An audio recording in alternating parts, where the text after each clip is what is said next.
Μόλις παρέλαβα την παραγγελία μου από Jasmine Diar και πάμε να δούμε τι πήρα. Πήρα το ολοκληρωμένο πακέτο περιποίησης για τα μαλλιά.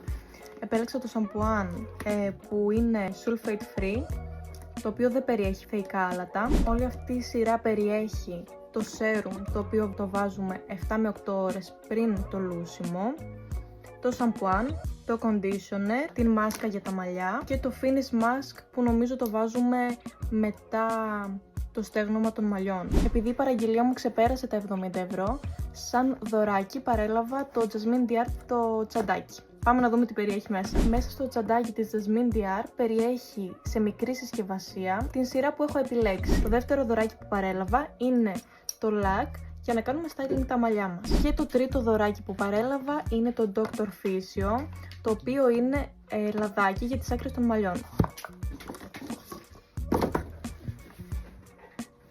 Είμαι πολύ ικανοποιημένη από την παραγγελία μου. Θα τα χρησιμοποιήσω για ένα μήνα και θα γυρίσω να σας πω τι αποτέλεσμα θα έχει στα μαλλιά μου. Μείνετε συντονισμένες.